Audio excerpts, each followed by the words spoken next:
Single-game franchise record. Harden dropped 55 at Charlotte on November 22nd. No debates, no speculation, just the info you need. That's your KBLA Sports Minute. I'm Ray Richardson. More news, opinions, and conversation when we come forward on KBLA Talk 1580. 1 year ago, flames tore through Altadena and Eaton Canyon, changing lives forever. From the ashes, can a beloved community rise stronger?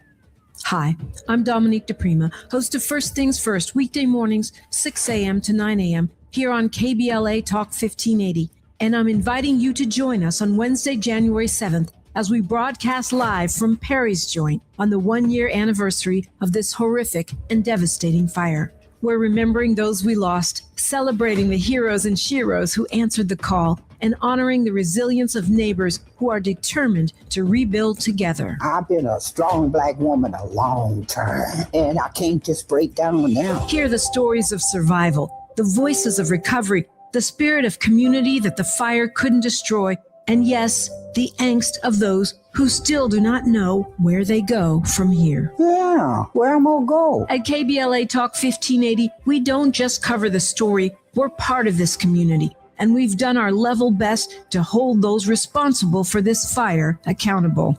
And 1 year later, we're still standing together. It is my hopes that Black people will rebuild those homes. So join us live at Perry's Joint, 2051 Lincoln Avenue in Pasadena, 6 a.m. to 9 a.m. on Wednesday, January 7th, as we commemorate the 1-year anniversary of the Altadena Eaton Canyon fire. Because some stories demand to be remembered. This too shall pass. This KBLA Talk 1580 Town Hall is sponsored by LA Fire Justice.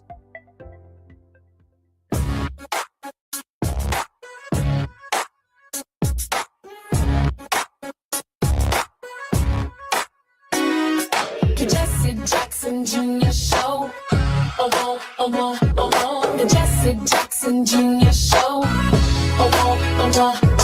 The Jesse Jackson Jr. Show. The Jesse Jackson Jr. Show. Come on and talk with me. Come on and listen to me. Come on and talk with me. Come on and listen. KBLA Talk 1580. It's Moving Mountain Mondays on the Jesse Jackson Jr. Show, our final Monday of 2025. Particularly honored and grateful that two of our regular contributing hosts are joining us, along with a very special guest.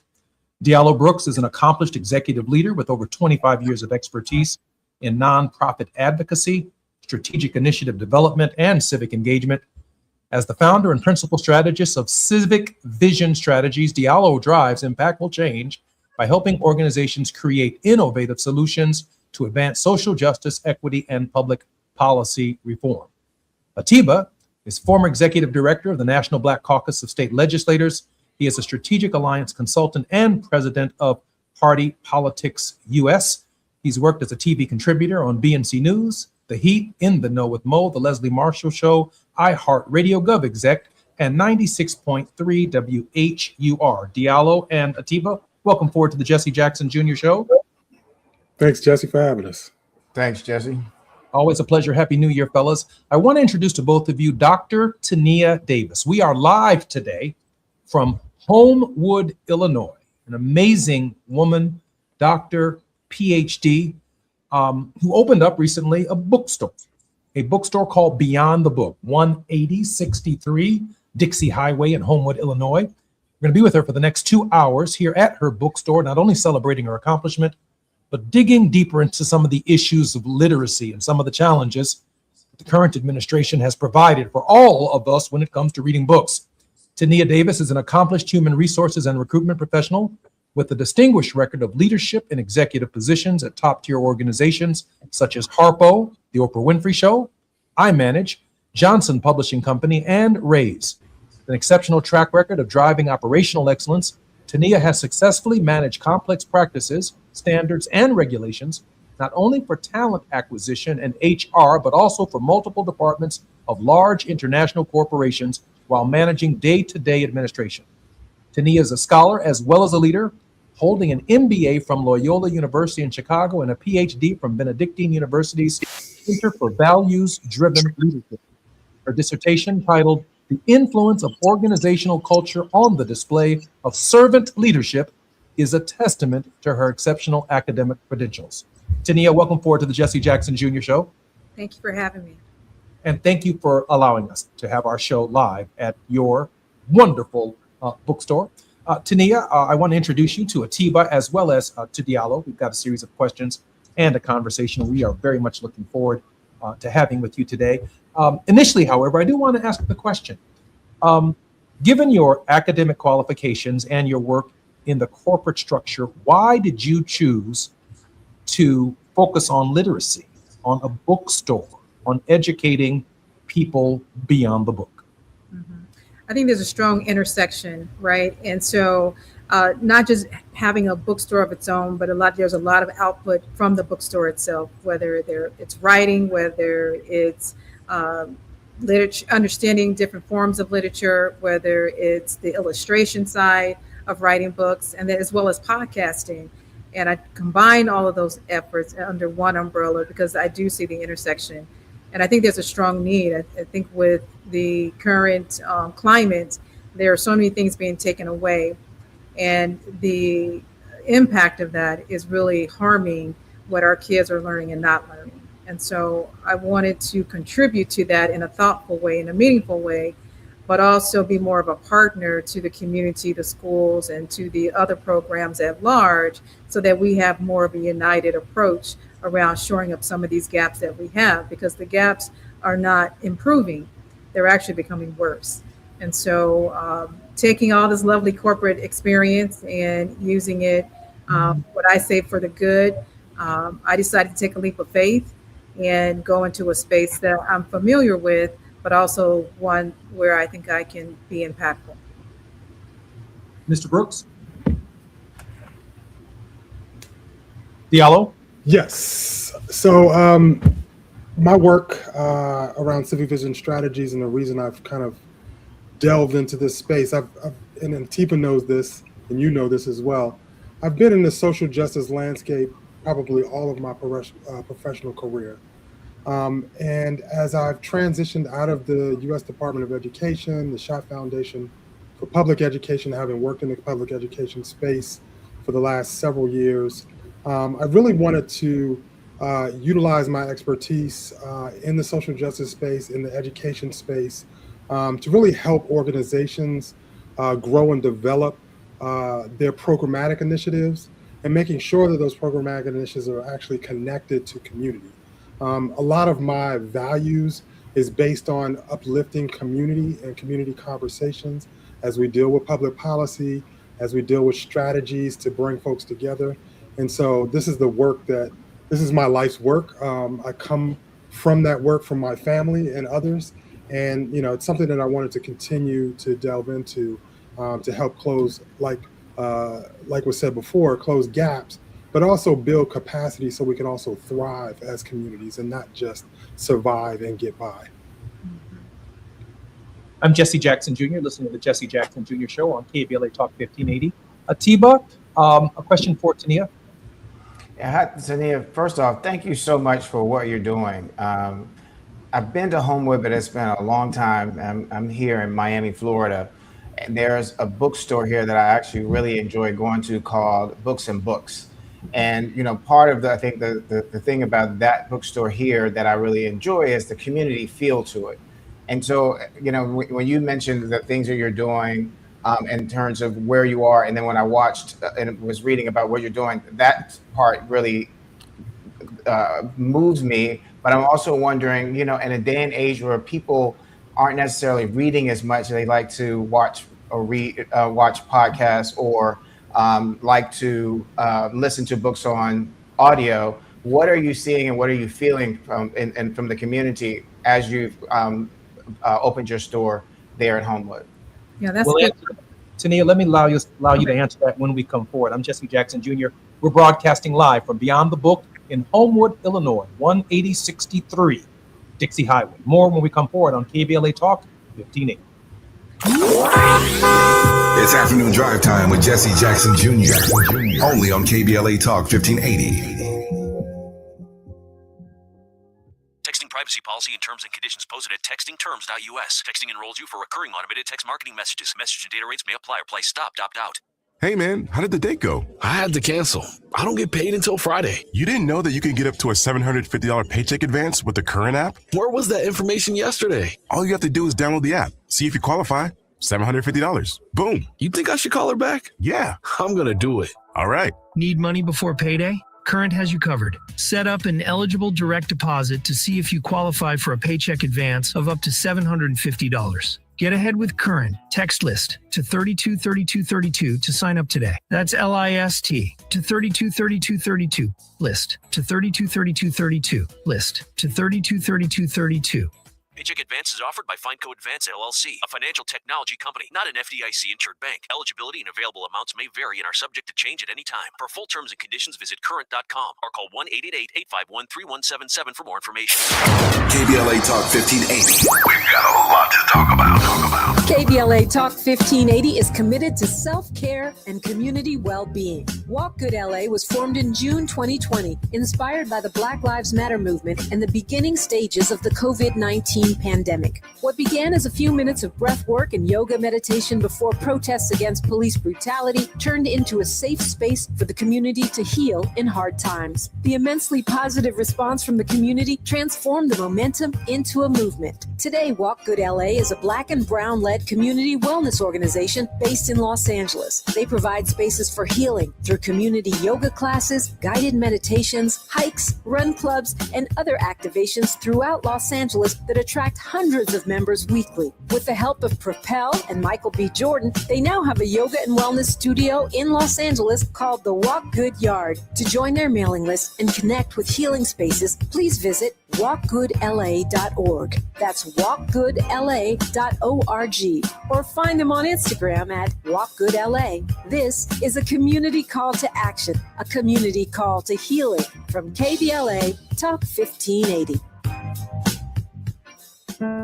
KBLA Talk 1580 is pleased to partner with the Empowerment Congress once again for their 34th annual summit. The summit's theme is From Vision to Action, a forum to unlock participatory democracy, and will feature a nonpartisan gubernatorial candidate forum focused on issues of importance to the African American community. The summit is the signature public policy-oriented observance of Dr. Martin Luther King Jr.'s legacy during the national 3-day holiday weekend that celebrates his life. This year's summit will be held on Saturday, January 17th, 2026 at the California Science Center in Exposition Park from 9 to 11 a.m. Admission is free, but registration is required at KBLA1580.com. All major announced candidates for California governor for the Democratic and Republican Party nominations have been invited to participate in the candidate forum, which will be moderated by Tavis Smiley.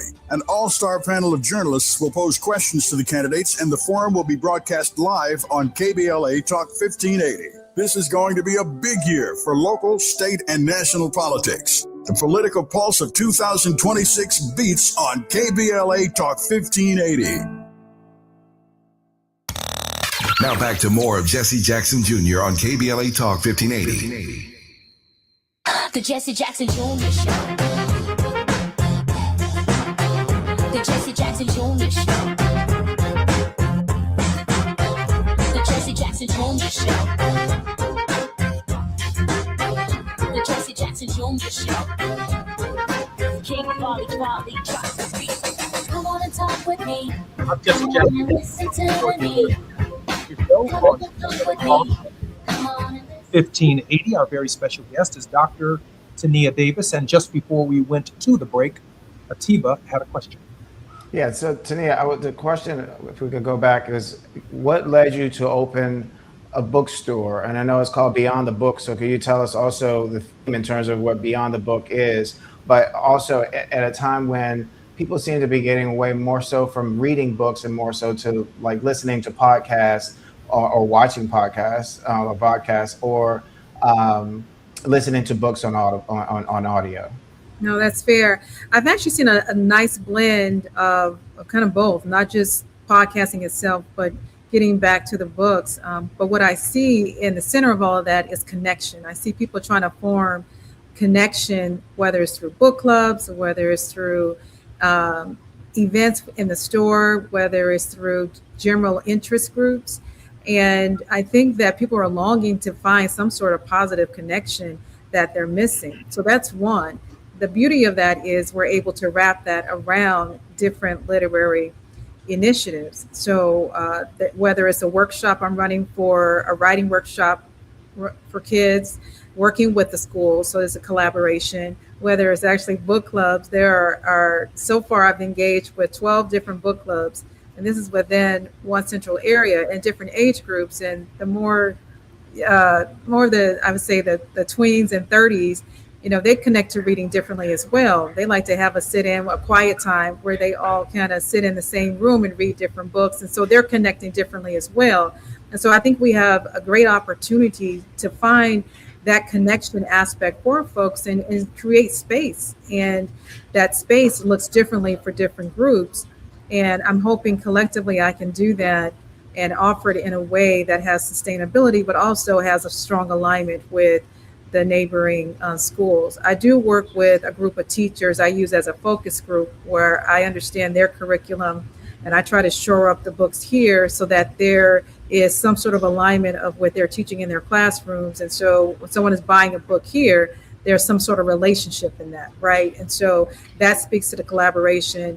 And with the younger generation, they're touching books through their form of book clubs, but also through podcasting. I have a podcast studio. So I try to have an offering where not just reading a book itself, but having a book reading experience. Those are two different things. The experience itself has an extension with the bookstore.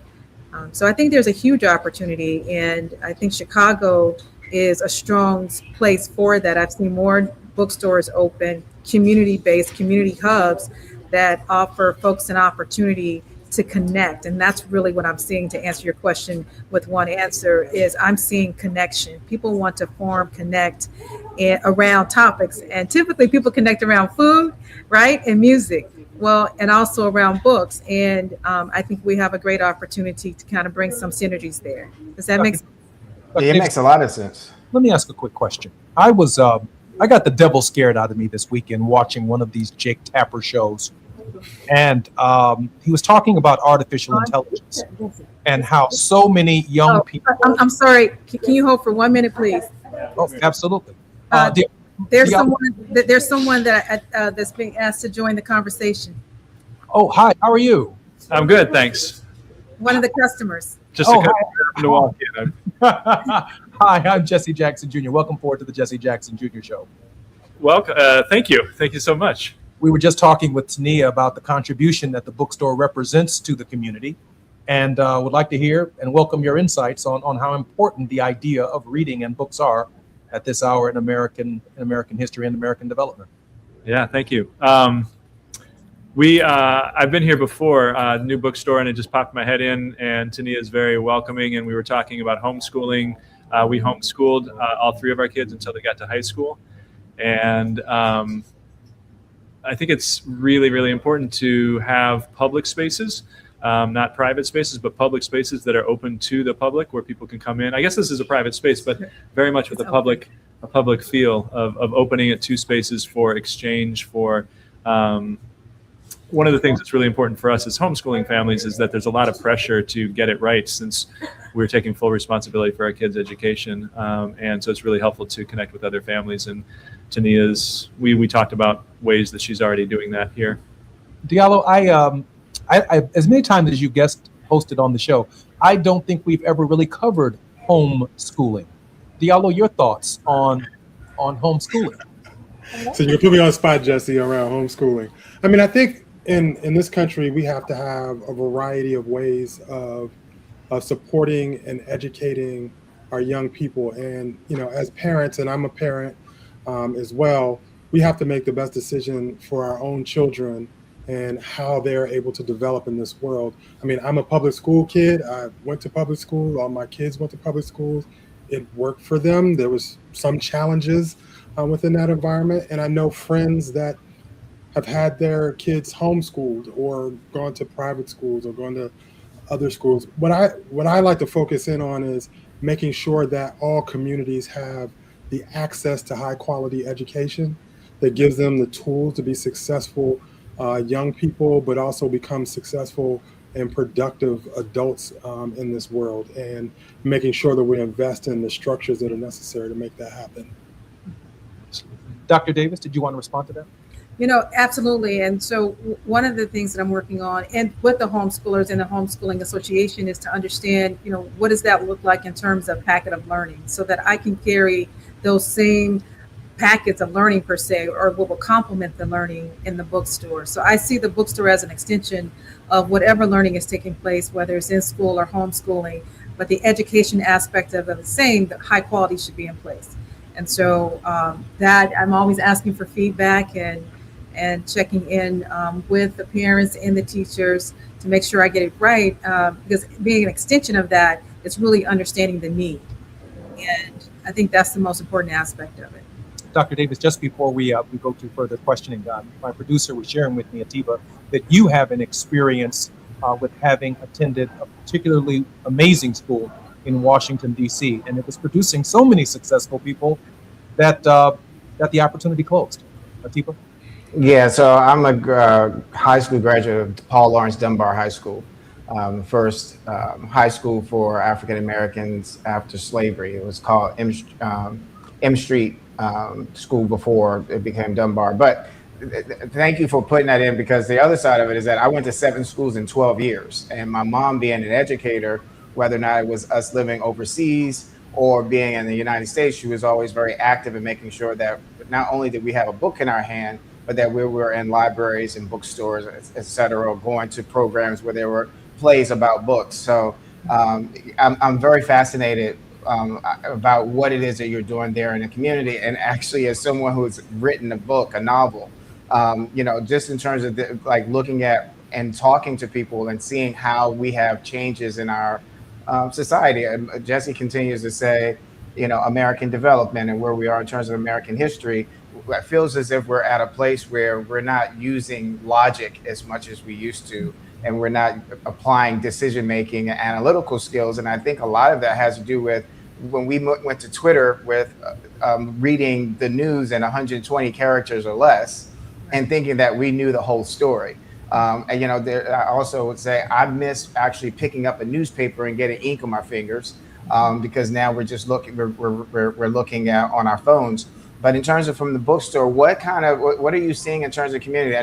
I feel like in terms of the few months that I've been doing this with Jesse, this is the most people that I've seen on our show at one time.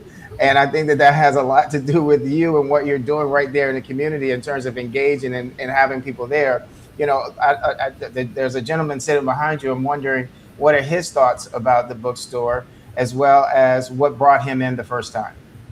Well, I agree with you that Jesse is a lightning rod, but I'm also an avid reader, and I was just really impressed to see that we had a bookstore in the community and a bookstore that represents us, that we can support, because we can only do so much within the experience of our own lives.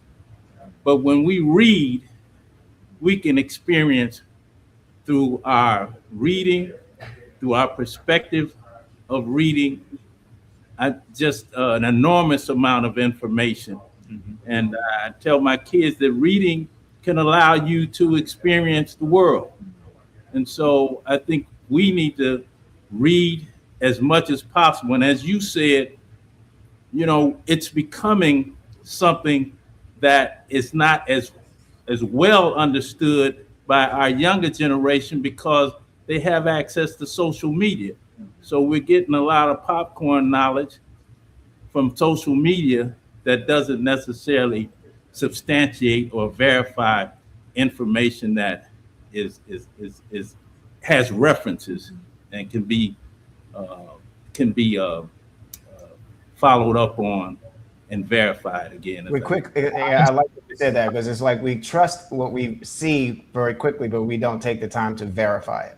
Absolutely. Yeah, I know that you have your children in the store. If you could call them over too, we're going to bring them on in just a moment. But Tania, even while he's doing that, I did want to raise this question with you because Jake Tapper did scare the devil out of me this week on his program, and he talked about the AI takeover and the challenges of these supercomputers that are in our hands now as phones, where people can get a summary of a book or get a summary of a chapter almost instantaneously without taking the time that your guests and our guests have talked about. Tania, we have about 3 minutes before we come to a hard stop at the 30. And then, of course, we come back. We've got at least another hour and a half on the program.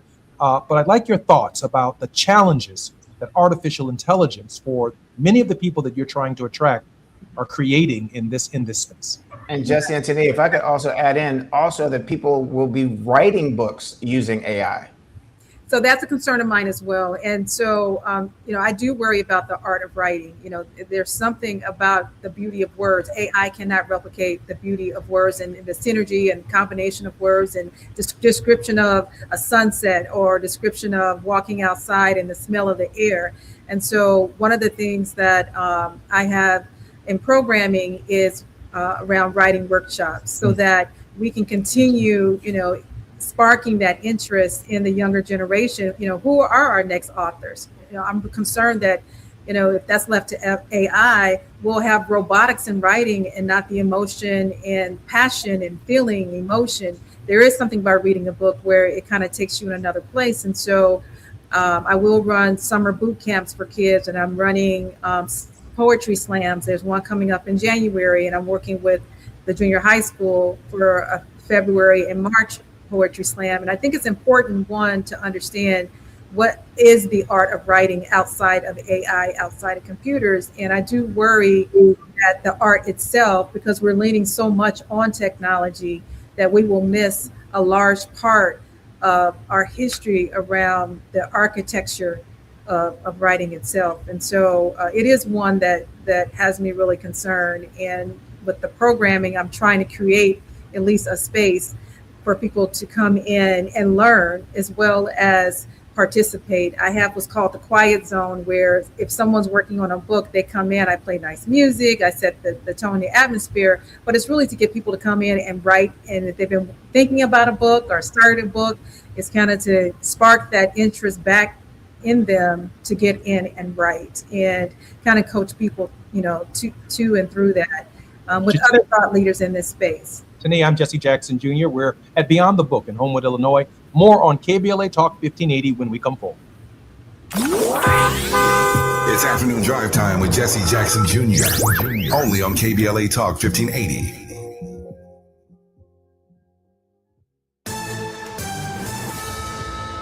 Amber Payton with BIN News Now. Black New York City Mayor Eric Adams says more than 25,000 illegal guns have been taken off of city streets since he took office. Getting thousands of guns off the streets has helped drive a 55% decrease in shootings. Adams and NYPD Commissioner Jessica Tisch say shootings have hit record lows for 12 straight months. The Trump administration is reportedly investigating major U.S. companies over their diversity programs. Wall Street Journal reports Google and Verizon are among firms facing Justice Department probes as the administration moves to eliminate DEI efforts across government and the private sector. And Black pro boxer Anthony Joshua was reportedly involved in a car crash in Nigeria that killed 2 people. Authorities say Joshua suffered minor injuries and was treated at a hospital. Get BIN News Now on demand 24/7 on the iHeartRadio app. some good news in Sherman Oaks on the 101 northbound, right before you get to Sepulveda Boulevard. Got that crash cleared from the two right lanes. Now on the 101 southbound, right at Woodman Avenue, a new accident reportedly over on the right shoulder. In Diamond Bar 57 North, right at the 60 East, they're trying to clear a new accident there. And in Anaheim Hills, on the 91 West, right at the 241, they're holding lanes, doing a break, trying to fill some potholes. Got issues with youth or high school sports? Positive Coaching Alliance can help. PCA, a national nonprofit, offers more than 1,000 free online resources for youth and high school sports coaches, parents, students, and administrators. Visit PCADevZone.org. This is the KBLA Sports Minute with Ray Richardson. Clippers coach Ty Lue did something Sunday night that may not have ever been done before in the NBA, or at least in the last 50 or 60 years. For Sunday's game against Detroit at the Intuit Dome in Inglewood, Lue's starting lineup featured 5 players over the age of 30. Nicholas Batum and Brook Lopez are the oldest at age 37. James Harden is 36. Kawhi Leonard is 34. Chris Dunn is 31. In this day and age of youthful players around the NBA, a senior lineup such as that is very rare. The decision by Lue to go with experience paid off. The Clippers beat Detroit 112-99 to win their 4th straight. The old guys have a chance to catch up on their rest. The Clippers' next game is Thursday night at home against Utah. Kawhi's career-high 55 points Sunday tied Harden for the Clippers' single-game franchise record. Harden dropped 55 at Charlotte on November 22nd. No debates, no speculation, just the info you need. That's your KBLA Sports Minute. I'm Ray Richardson. More news, opinions, and conversation when we come forward on KBLA Talk 1580. 1 year ago, flames tore through Altadena and Eaton Canyon, changing lives forever. From the ashes, can a beloved community rise stronger?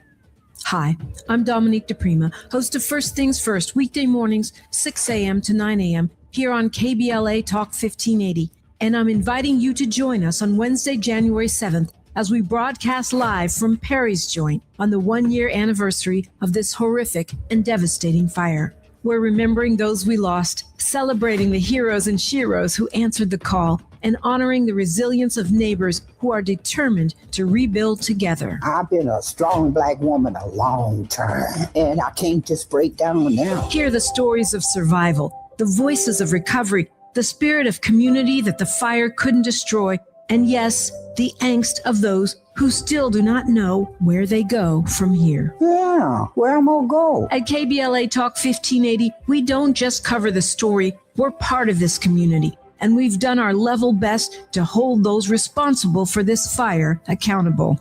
And 1 year later, we're still standing together. It is my hopes that Black people will rebuild those homes. So join us live at Perry's Joint, 2051 Lincoln Avenue in Pasadena, 6 a.m. to 9 a.m. on Wednesday, January 7th, as we commemorate the 1-year anniversary of the Altadena Eaton Canyon fire.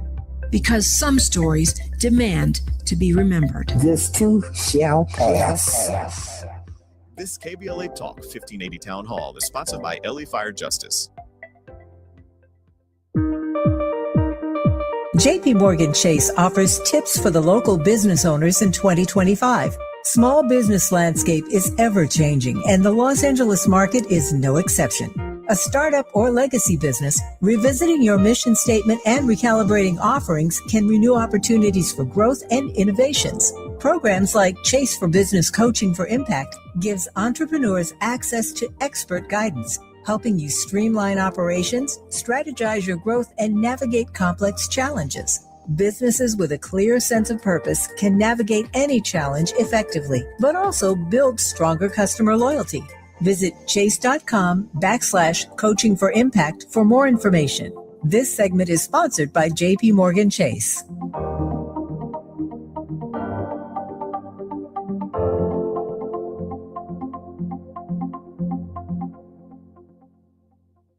My mom has decided to learn to paint, and she's good. My dad's now into creative cuisine, and I've already put on 6 pounds. Learning new things comes with age. My mom? She started forgetting my name and what we're talking about. Forgetting well-known things doesn't. Memory loss may be a sign of Alzheimer's disease. Early detection gives you and your loved one time to plan for the future. Learn the warning signs of Alzheimer's at 10signs.org. Brought to you by the Alzheimer's Association and the Ad Council. You're listening to Jesse Jackson Jr. on KBLA Talk 1580. The Jesse Jackson Jr. Show. The Jesse Jackson Jr. Show. The Jesse Jackson Jr. Show. The Jesse Jackson Jr. Show. King Quality, drop the beat. Come on and talk with me. Come on and listen to me. Come on and talk with me. Come on and listen to me. I'm Jesse Jackson Jr. You're listening to the Jesse Jackson Jr. Show on KBLA Talk 1580. Our regular contributing hosts, Diallo Brooks and Atiba, are joining me with a very, very special guest, Dr. Tania Davis. Is an accomplished human resources and recruitment professional with a distinguished record of leadership in executive positions at top-tier organizations such as Harpo Productions, The Oprah Winfrey Show, I Manage, Johnson Publishing Company, and Raise. With an exceptional track record of driving operational excellence, Tania has successfully managed complex practices, standards, and regulations not only for talented acquisition and HR, but also for multiple departments of large international corporations while managing day-to-day administrative activities. Furthermore, she is recognized as a community leader who demonstrates a particular care and interest in mentoring the next generation of leaders and volunteers. Her efforts were acknowledged by the United States Senate as she received congressional recognition for inspiring the world's future leaders. And as an entrepreneur, she is the owner of Beyond the Book. I'm broadcasting live today at 18063 Dixie Highway in Homewood, Illinois. And our very special guest is Dr. Tania Davis. Dr. Davis, welcome forward to the Jesse Jackson Jr. Show. Thank you. And I'm joined with a guest of the bookstore. Oh, I'm so particular. Can you give me our guest's name, please? Hello, my name is Aaron Wilson Alstrom. It's a pleasure to be here. Thank you. Aaron, I'm so glad that you're with us today. I think I'm going to turn the next question over to Diallo. Sure. Dr. Davis, I'm going to respect your your education level.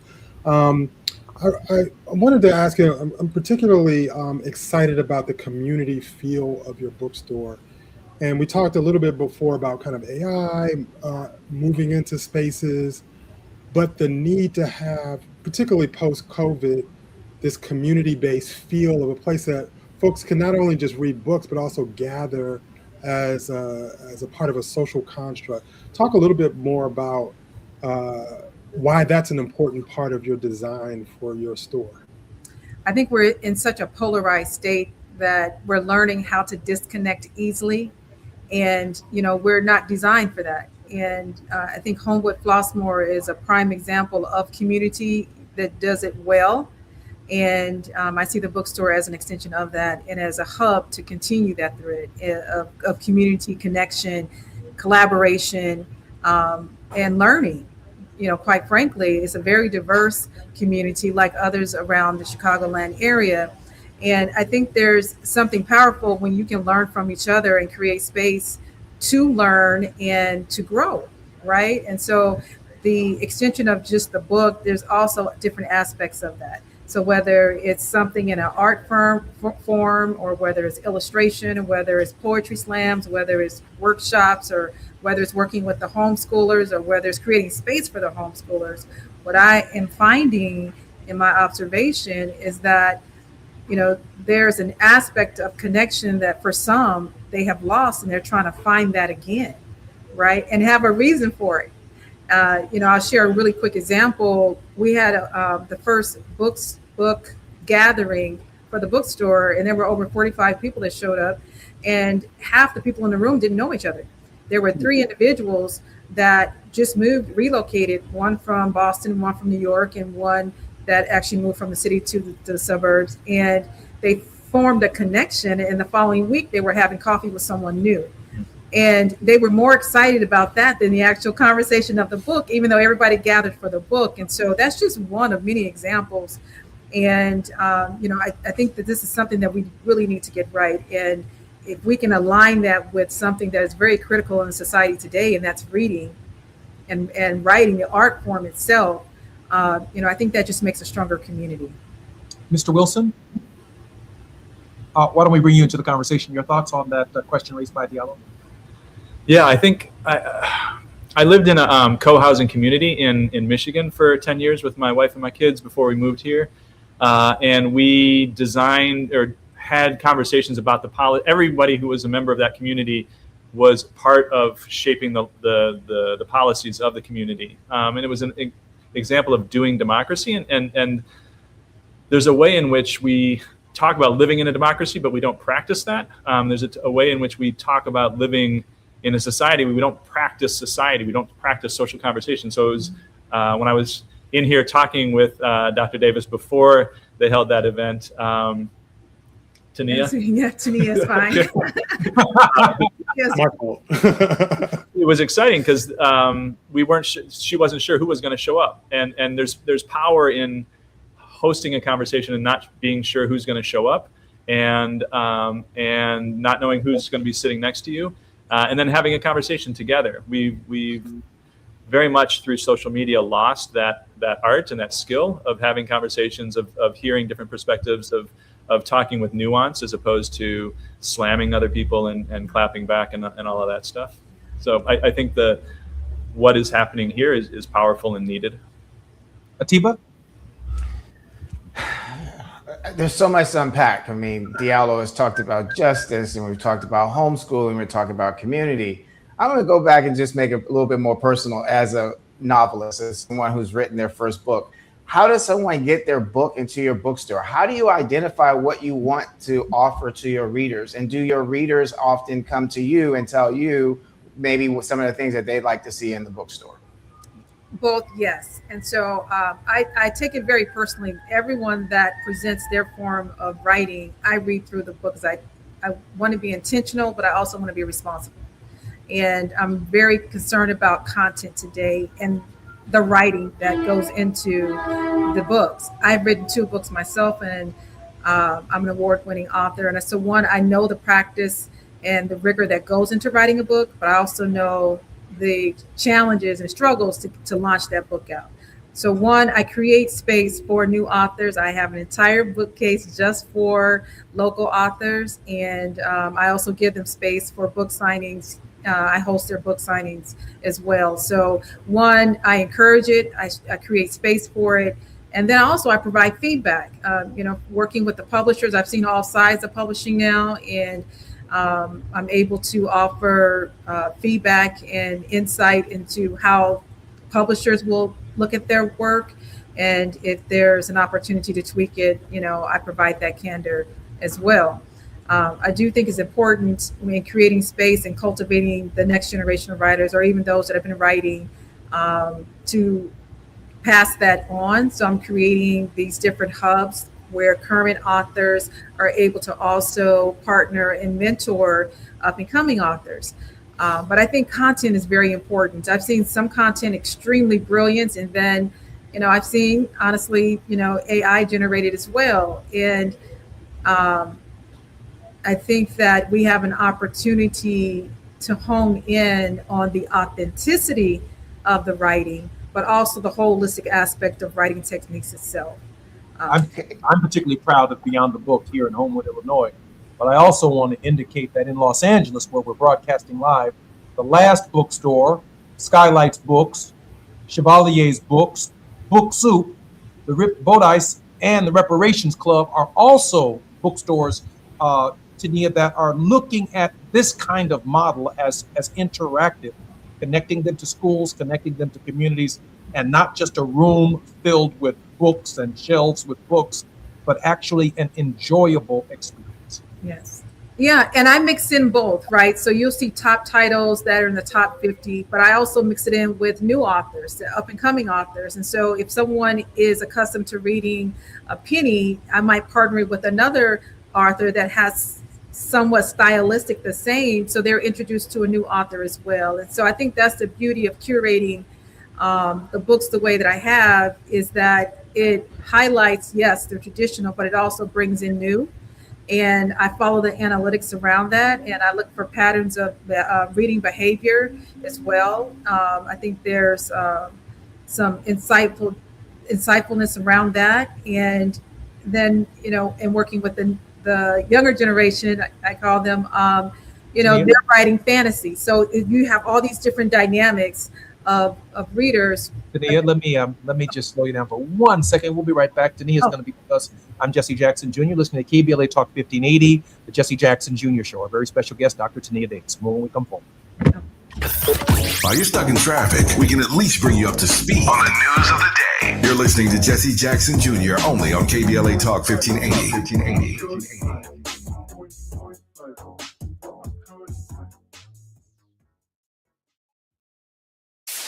KBLA Talk 1580. We've got a lot to talk about.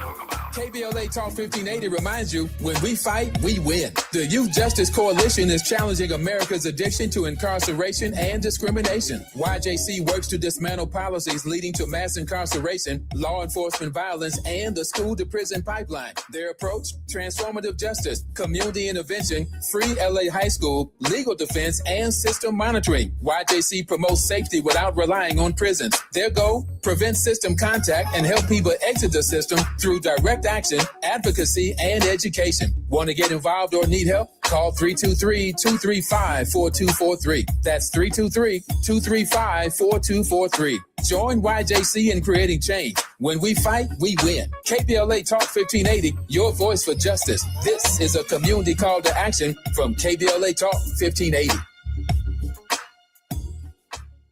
If you've been diagnosed with moderate to severe plaque psoriasis, this is what it sounds like to be 1,000,000 miles away. Imagine being 1,000,000 miles away. Tremfya guselkumab, taken by injection, is a prescription medicine for adults with moderate to severe plaque psoriasis who may benefit from taking injections or pills or phototherapy. With Tremfya, clearer skin is possible. In clinical trials, at least 70% of patients saw at least 90% clearer skin at 16 weeks. Results may vary. Tremfya is also indicated for adults with active psoriatic arthritis. Serious allergic reactions and increased risk of infections and liver problems may occur. Before treatment, your doctor should check you for infections and tuberculosis. Tell your doctor if you have an infection, flu-like symptoms, or if you need a vaccine. Ask your doctor about Tremfya. Call 1-800-526-7736 or visit tremfya.com. Lena Bloom for the Bail Project. Imagine you're stuck in a jail cell and you can't afford bail and someone offers you a way out. Just plead guilty and you can go home and kiss your kids goodnight. What do you do? What thousands have. You plead guilty whether you are or not. Cash bail makes poverty a crime. That's why the Bail Project helps those who can't afford it while fighting to end cash bail. Because freedom should be free. Brought to you by the Ad Council.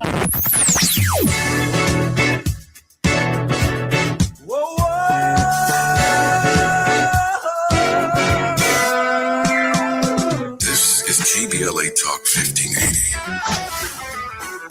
Talk radio. That's music to your ears.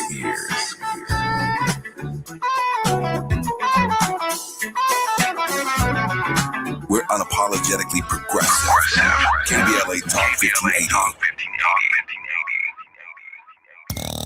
Now back to more of Jesse Jackson Jr. on KBLA Talk 1580. The Jesse Jackson Jr. Show. The Jesse Jackson Jr. Show. The Jesse Jackson Jr. Show. The Jesse Jackson Jr. Show. King Quality drops the beat. Come on and talk with me. Come on and listen to me. Jesse Jackson Jr. Welcome forward to the Jesse Jackson Jr. Show on KBLA Talk 1580. We're in Homewood, Illinois today at Beyond the Book with Dr. Tania Davis. Dr. Davis, I know that we're going to be losing Mr. Wilson in a moment. Mr. Wilson is an educator. He's a teacher. He's also one of the guests that shops here at your bookstore. I wanted to ask Mr. Wilson, one, his thoughts on the current state of education in the nation, but also safe spaces for his own children and students to be able to work. I certainly feel that kind of comfort here at Beyond the Book. Mr. Wilson? Thanks for the question. State of education. Wow, we could do a whole show on that. My sense is that kids are really hurting since COVID. That was an interruption. It was an interruption in terms of the kind of space that we've been talking about, not just of having information go into one's brain, but doing that in a social space. We learn a lot from one another. We learn a lot through relationships, and that really impacted relationships. And we've come back since then. And I think that COVID accelerated some of the digital divide that is happening. And I think that continues in schools. And I think when I was a teacher for 10 years in the Detroit area. And my own perspective was that the most important thing I was doing as a teacher is creating a safe place where kids could bring all of who they were and to share that in a space, feel a sense of belonging, and to interact with one another and to build ideas together, to build perspective together. So I think education, that's the best that education can do. It's the best that sort of these community spaces that's happened, like what's happening here in the bookstore, the best of what that can do as well. Atiba? I'm looking, this is a great shot that we have here with the background of people in the store. And then you also talked about book clubs, and now we're talking about education. It's like we're just like talking about all these things, and I'm like getting excited. Like, wait, it's too much. But it's not like an overload. I thought it was like even appropriate when you were talking about COVID and pre-COVID, because some of the conversations now that I've been having with people is, and I'll take myself personally, is that it's taken me a while to really reinsert myself back into doing social stuff, because during COVID we became so much more like, hey, we're home. I don't necessarily want to be out there. I might get sick.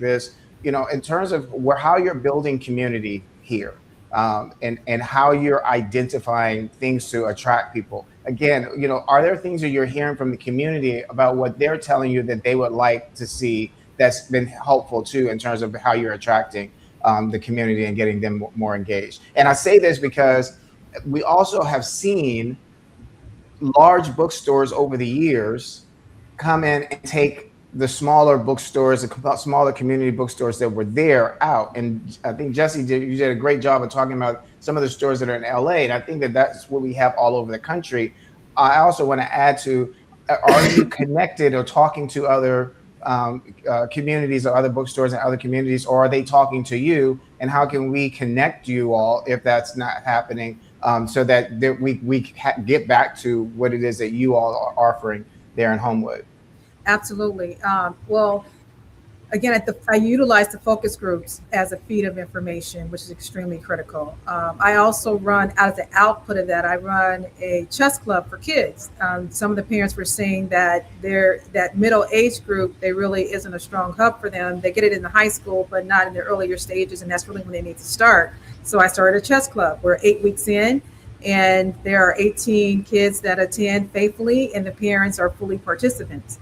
But also what I noticed, back to community and connection, these kids are forming their own community, right, where they feel they fit in. And I think kids right now want to fit in somewhere, and they want to feel that they have some sort of hub around them where is their peers, their parents, is more about feeling supported, right? And so I listen in and I ask for feedback consistently with the folks that come through the doors. And I think that's very important as I continue to build this, because it's a build with the community, right?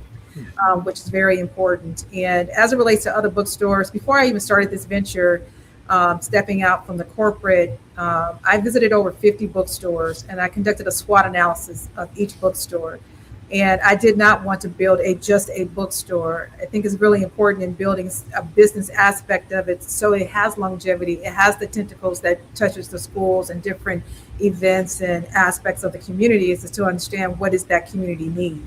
So yes, I work closely with not just local bookstores, but also bookstores in other states as well, that are also looking at how to reinvent where they are. And I didn't want to just have a bookstore. And so what you're hearing is more of an experience around the reading, but also I'm really trying to understand the behavior so that I can be a support system to the schools. I can be a support systems to provide support systems to other community groups. So it's not just a bookstore in itself, if that makes sense. A lot of sense. I mean, you know, and I grew up with a mother who opened a community center on a block where I grew up in Washington, D.C. She used to always say that the world is bigger than Farragut Street. And so it was not only that she was attracting people who were coming from other places, but it was that she had a summer camp that she actually called Camp on the Go to take these kids to other places. And the guest who was on before, the gentleman who talked about opening a book and how it opens up your whole world, it feels as if today in this day and time when we're still trying to get hopefully back to a place of civil discourse, that part of what's missing is our ability to imagine, our ability to see ourselves in other places. I'm like a kid in a candy store right now, just listening, and I look forward to coming to Homewood to your store, because and also telling other people about this, because I do believe that regardless of all the division and things that are going on in the country right now, part of it is that we're just not getting to know each other, and we get so. Can I just throw in? I get really excited about this. I'm so sorry to cut you off, but I got to throw this in. I had two books side by side, both romance, and one was one, and then the other was Kennedy Ryan. And the particular customer loves romance, and she had a kind of big, huge question mark about Kennedy Ryan. And I said, "Oh, if you love romance, you'll love this book." And she was like, "I don't know." And I said, "No, just try it." And she loved the book. It transcended, right, her perception by visually what she saw, but more of the content itself. Mm-hmm. And that is what I want to create. That is what I want to create. And I didn't mean to jump in there, but please do. No, it's absolutely fabulous. I just want to add this. I am in Atiba Diallo. I am in the podcast studio of Beyond Book. I mean, we are not in our traditional location. And I tilted the camera to kind of show you what Tania's insights have done. There's no Call of Duty here. There's no big screen television sets and games for children to play. Tania is focusing our children's imaginations on the classics and the culture of reading and thinking and being able to discern from these processes. And the environment that she's created is nothing less than spectacular. As a parent, I would feel very safe leaving my children right here. And I'll add this in, you know, as a kid, I lived in West Africa, no television for 2 years. I read over 300 books in a year. And it was because we didn't have television. So we had to create our own imagination. So my fascination with books started a very long time ago. I'm particularly impressed. I'm Jesse Jackson Jr. You're listening to the Jesse Jackson Jr. Show. This is our last Monday in 2025. We have an extended 2-hour program here at Beyond the Book in Homewood, Illinois. I want to thank Atiba and Diallo for joining us in the first hour, and I can't wait for the new year with both of you gentlemen as we prepare to come forward. Thank you so much, guys. Thank you. Thank you. Appreciate you. Thanks. Tania, I'll be back with Tania Davis more when we come forward on the Jesse Jackson Jr. Show on KBLA Talk 1580. Happy New Year, everyone. Our final 2 shows of 2025. KBLA 1580 Santa Monica. I'm Amber Payton with BIN News Now. A man will spend years in prison for a hate crime attack in Kent, Washington. Prosecutors say Aiden Hernandez Mayoral pleaded guilty after making racist remarks and stabbing a black woman on a Metro bus. She survived because she was wearing a puffy jacket. Sentencing is set for March. Black Maryland Attorney General Anthony Brown and a coalition of attorneys general have secured a court order blocking the Trump administration from imposing illegal conditions on FEMA grants. The lawsuit argues the administration was unlawfully interfering with emergency and disaster relief funding, and Brown says the ruling protects Maryland and other states' access to critical aid. And the sons of Sean Diddy Combs, Justin and Christian, are partnering with Zeus Network on a new docuseries addressing their father's legal troubles. The series follows his criminal trial and prison sentence and comes after rapper 50 Cent and Netflix released a documentary Diddy's team calls a hit piece. Get BIN News Now on demand 24/7 on the iHeartRadio app. In Studio City on the 101 South at Laurel Canyon Boulevard, got a stall blocking the left lane. It's already a slow ride from the 405. In North Hollywood on the 170 south of Magnolia, got a new accident. This is blocking the carpool lane. Anaheim Hills, 91 west at the 241. They're going to hold lanes and do a break, trying to fill some potholes. And in Diamond Bar, 60 east right at the 57 north. Got a stall blocking the middle lane right before that transition. Got issues with youth or high school sports? Positive Coaching Alliance can help. PCA, a national nonprofit, offers more than 1,000 free online resources for youth and high school sports coaches, parents, students, and administrators. Visit PCADevZone.org. This is the KBLA Sports Minute with Ray Richardson. Clippers coach Ty Lue did something Sunday night that may not have ever been done before in the NBA, or at least in the last 50 or 60 years. For Sunday's game against Detroit at the Intuit Dome in Inglewood, Lue's starting lineup featured 5 players over the age of 30. Nicholas Batum and Brook Lopez are the oldest at age 37. James Harden is 36. Kawhi Leonard is 34. Chris Dunn is 31. In this day and age of youthful players around the NBA, a senior lineup such as that is very rare. The decision by Lue to go with experience paid off. The Clippers beat Detroit 112-99 to win their 4th straight. The old guys have a chance to catch up on their rest. The Clippers' next game is Thursday night at home against Utah. Kawhi's career-high 55 points Sunday tied Harden for the Clippers' single-game franchise record.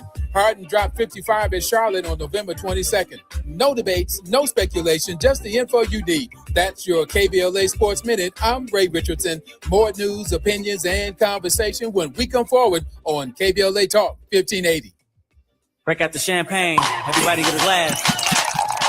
Tavis Smiley is now ranked number 16 nationally and the highest rated talk show hosted by an African American on the 2025 Talkers Heavy 100 list of the most important talk radio hosts in the nation. Last year, Tavis ranked number 33 and the year before, number 45. The Tavis Smiley Show has rapidly expanded its national syndication to now include nearly 50 radio stations across the country and counting. Congratulations, Tavis. Yay, yay!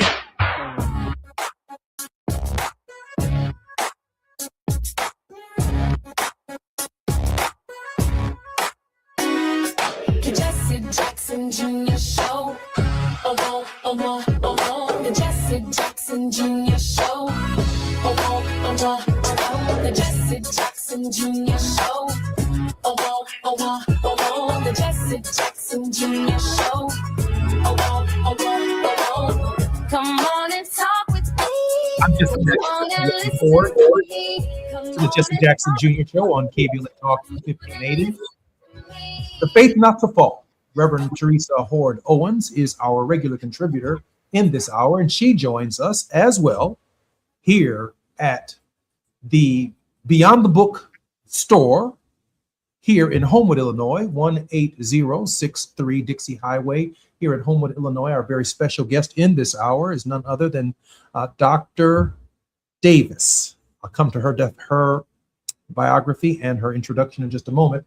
But Reverend Terry Horde Owens is the general minister and president of the Christian Church Disciples of Christ in the United States and Canada, an author and advocate for the church living out its calling. She is the first person of color and second woman to lead the denomination. Since her election in 2017, Reverend Horde Owens' ministry actively reflects the disciples' priority of being an anti-racist church, being a movement for wholeness, welcoming all to the Lord's table, even as God has welcomed us. In keeping with the disciples' historic commitment to Christian unity, she serves in leadership at the National Council of Churches as the treasurer of the governing board and a member of the World Council of Churches Central Committee.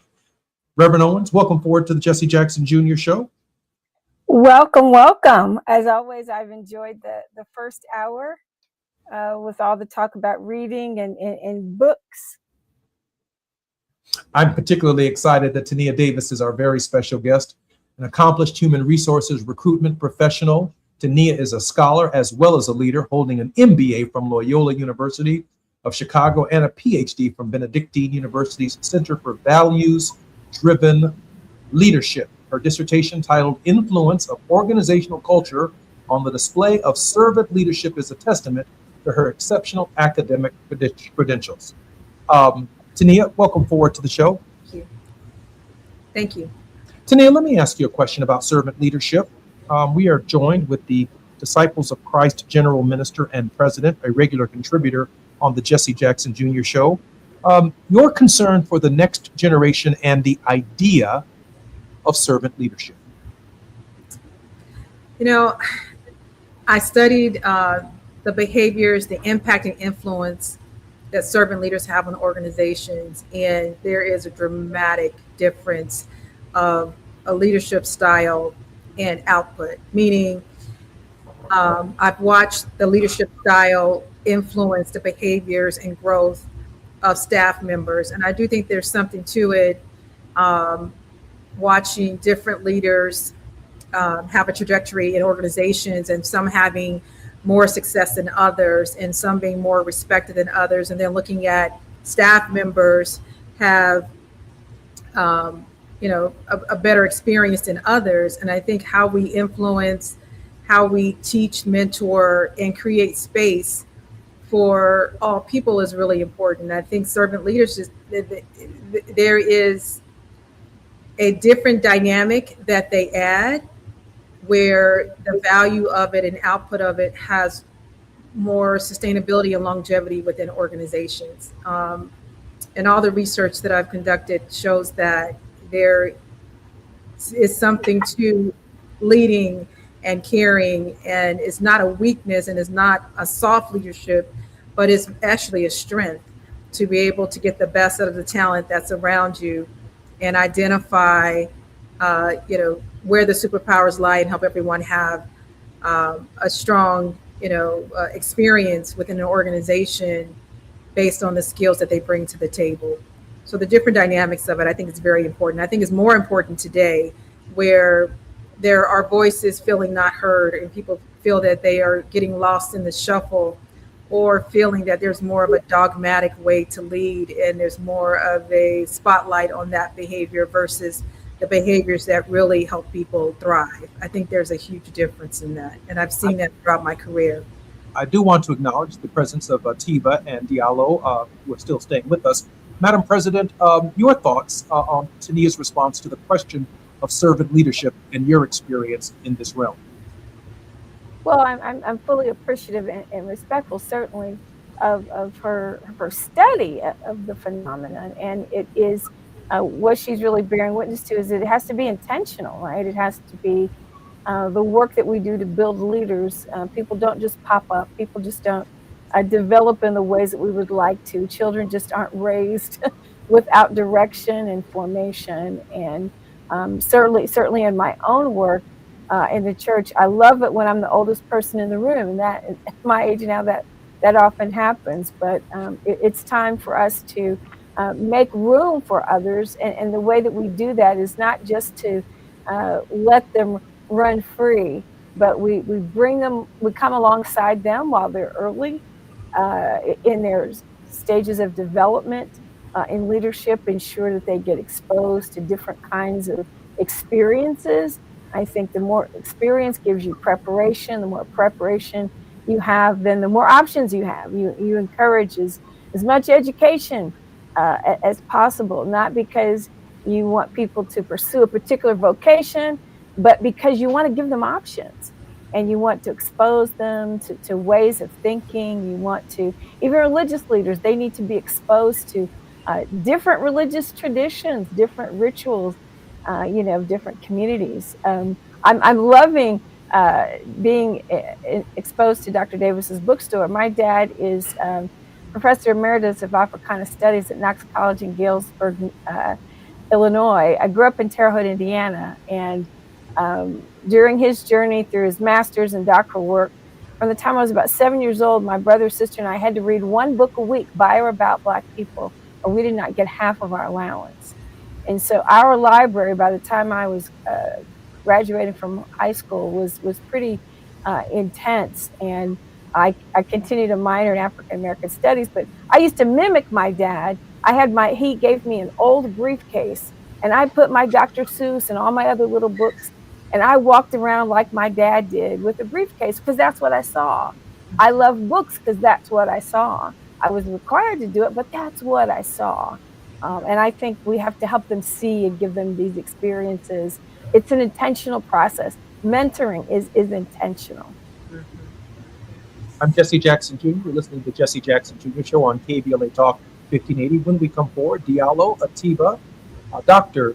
Tania Davis, and the President and General Minister of the Disciples of Christ Church are our very special guests on KBLA Talk 1580, our last Monday in 2025. More when we come forward on KBLA. It's afternoon drive time with Jesse Jackson Jr. Only on K. Texting privacy policy and terms and conditions posted at textingterms.us. Texting enrolls you for recurring automated text marketing messages. Message and data rates may apply or price stopped, opt out. Hey man, how did the date go? I had to cancel. I don't get paid until Friday. You didn't know that you could get up to a $750 paycheck advance with the Current app? Where was that information yesterday? All you have to do is download the app, see if you qualify. $750. Boom. You think I should call her back? Yeah. I'm going to do it. All right. Need money before payday? Current has you covered. Set up an eligible direct deposit to see if you qualify for a paycheck advance of up to $750. Get ahead with Current. Text LIST to 323232 to sign up today. That's LIST to 323232. LIST to 323232. LIST to 323232. Paycheck advance is offered by Fineco Advance LLC, a financial technology company, not an FDIC-insured bank. Eligibility and available amounts may vary and are subject to change at any time. For full terms and conditions, visit current.com or call 1-888-851-3177 for more information. KBLA Talk 1580. We've got a lot to talk about. KBLA Talk 1580 reminds you that we keep us safe. Every girl deserves a chance to shine. That's the belief behind Forgiving for Living, Inc. Since 1999, this organization has been empowering at-risk girls ages 13 to 18, helping them overcome behavioral and mental health challenges. Founder Wendy Gladney's personal journey inspired the mission to give girls hope and purpose through the power of forgiveness. Through their ambassador program, workshops, and annual conference, Forgiving for Living has touched over 3,000 young lives, providing mentoring, life skills, training, and tools for building self-esteem and confidence. You can make a difference. Visit forgivingforliving.org to donate, volunteer, become a mentor, or find help for a young girl in need. Forgiving for Living, Inc., building brighter futures for young girls. Visit forgivingforliving.org today. This is a community call to action from KBLA Talk 1580.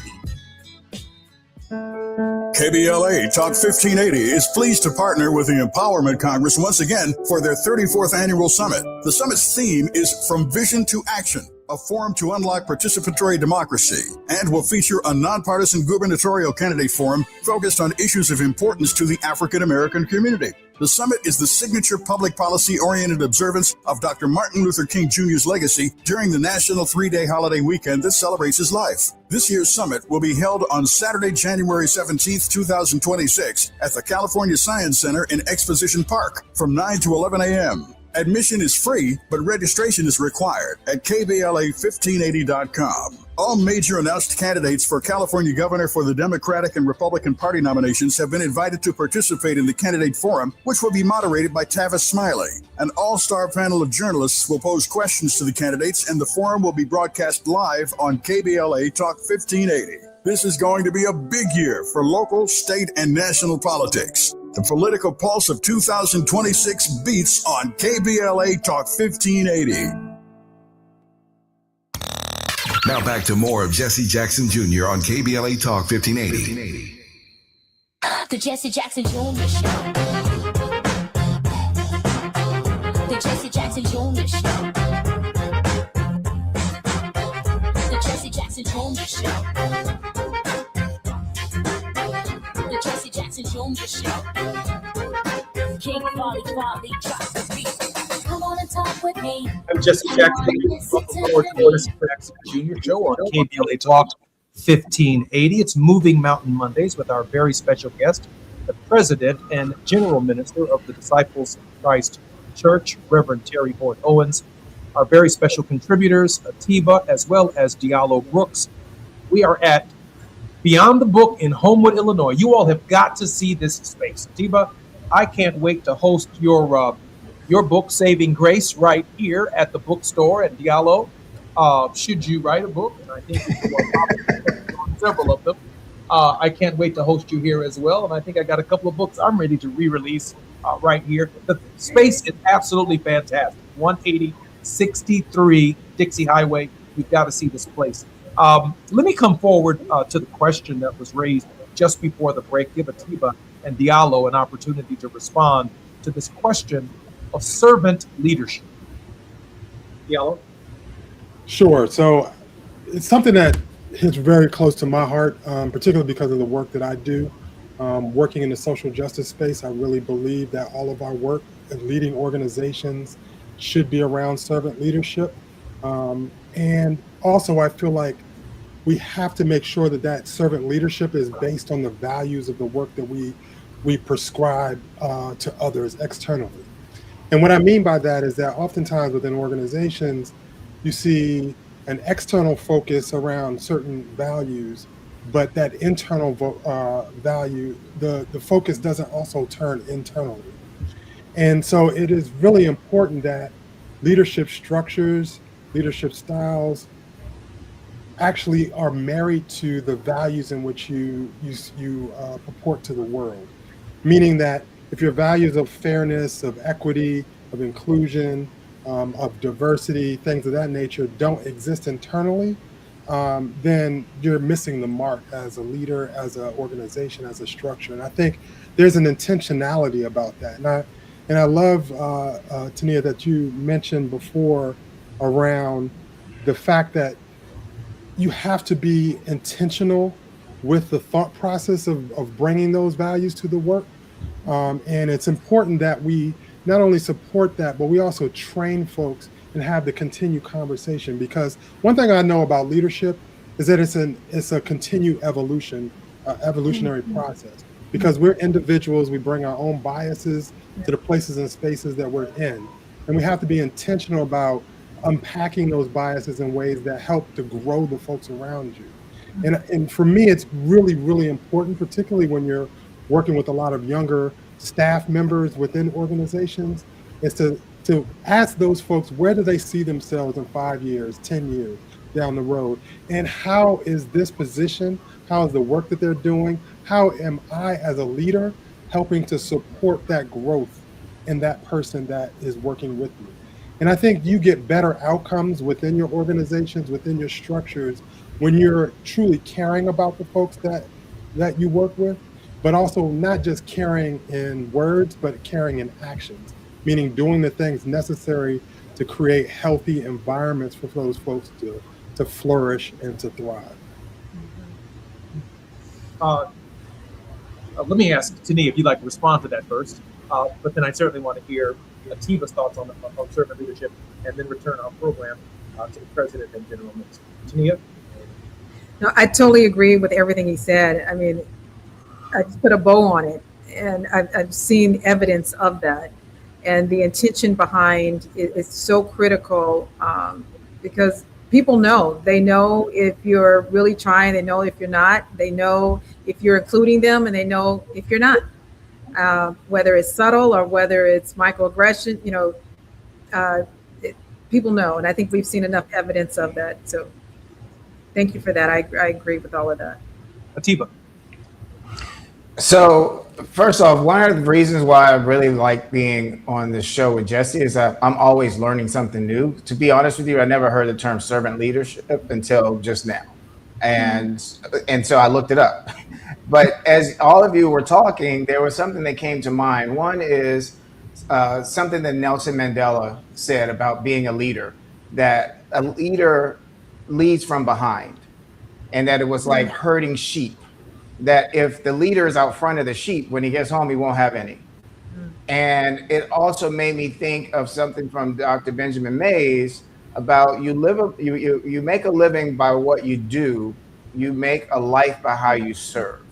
And right now we're living in the context of it feels like we're in a whole nother universe, right? Because we have leaders who seem to be putting themselves so out front that we don't see them in any way, in terms of my opinion, looking as if they intend to serve or to even serve the needs of those who they are supposed to be leading. So, I'll wrap up my piece with a bow and just say what each of you all said I'm in total agreement. Madam President? Yeah, I just want to go back to what Diallo said about making sure that the values that you're projecting as a leader, as a part of an organization outwardly, are the same values indeed that you are honoring and really insisting upon internally.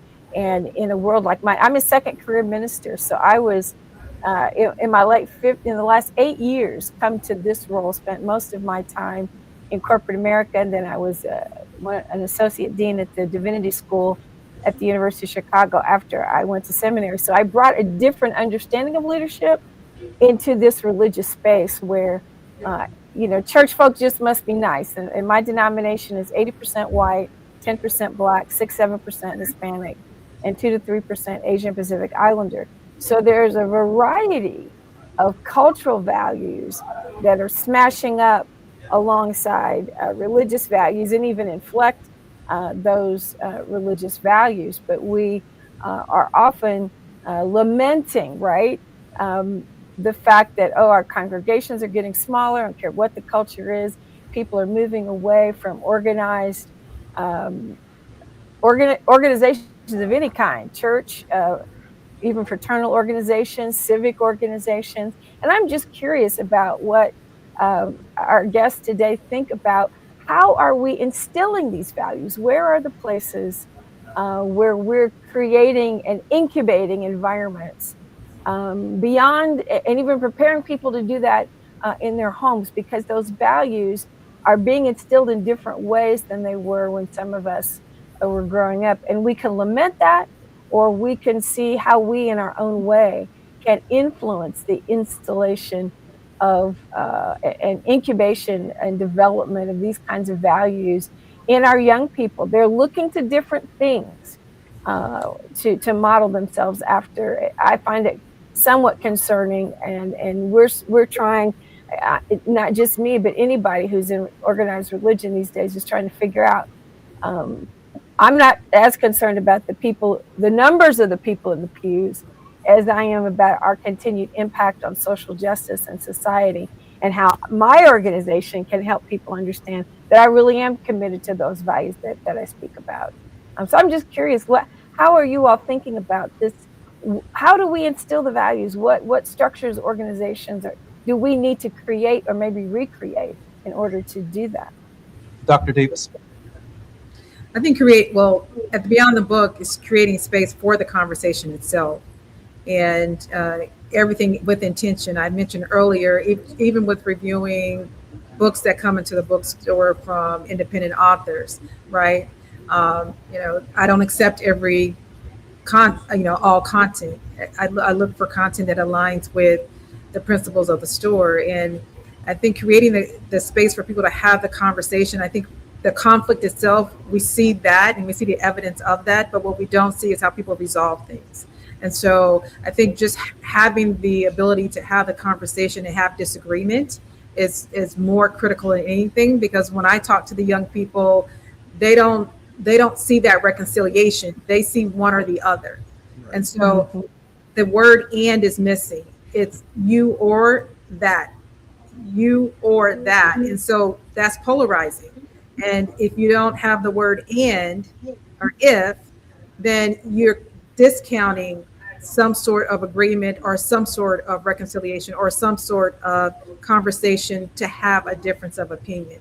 And so what I am very intentional around at Beyond the Book is creating space to have the different "and" conversations. And I have books that have different "and," so that we can start inviting different perspectives to have different conversations, to educate, to enlighten, or just to be present to hear something that is coming from a different voice. And that takes time, that takes repetition, right? But it also takes maturity in the room as well for those conversations to exist. I in this moment, I got to say this, Atiba, it looks like the books that you and I have written have a hurdle to overcome before we get in this store.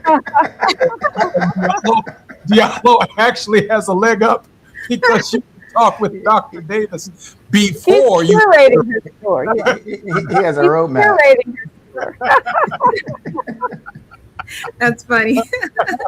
Diallo, did you want to add something? Yeah, I just wanted to say, I mean, I think one of the things that is really exciting and about this conversation is that if you look at a business model, I think this store is an example of like how you can create a socially conscious business, because it is a business. It's not a nonprofit entity that exists, and we haven't met before. I've never been to your store before. I'm in Washington, D.C., but just from like the conversation, I think leadership is something that is also modeled. And so when folks see that even in business practice, you can have a community-focused business practice that lives its values, that is welcoming to the community, but at the same time is developing a structure to be able to make a profit, because that's what you want to do as a business, but do it in a socially conscious way. And I think that's the kind of modeling of behavior. And I think to your question, Reverend, where do we go? We have to go to the places and spaces that people are.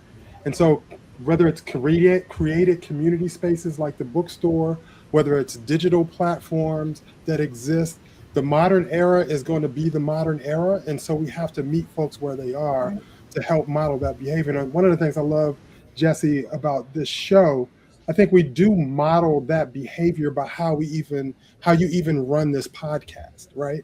How you even run this particular show is a healthy conversation that's leading into values, that's leaning into what leadership should look like, asking those strategic questions that folks need to have asked of themselves, and then allowing folks to grow into the places and spaces that they need to be. And I think as we model that with young people, as we model it even with adults, as we have healthy conflict, I think conflict can't be something that we're allergic to, but it's how we model how we have conflict and how we resolve conflict that helps other folks grow into leadership styles that are much more healthy, much more service oriented for communities.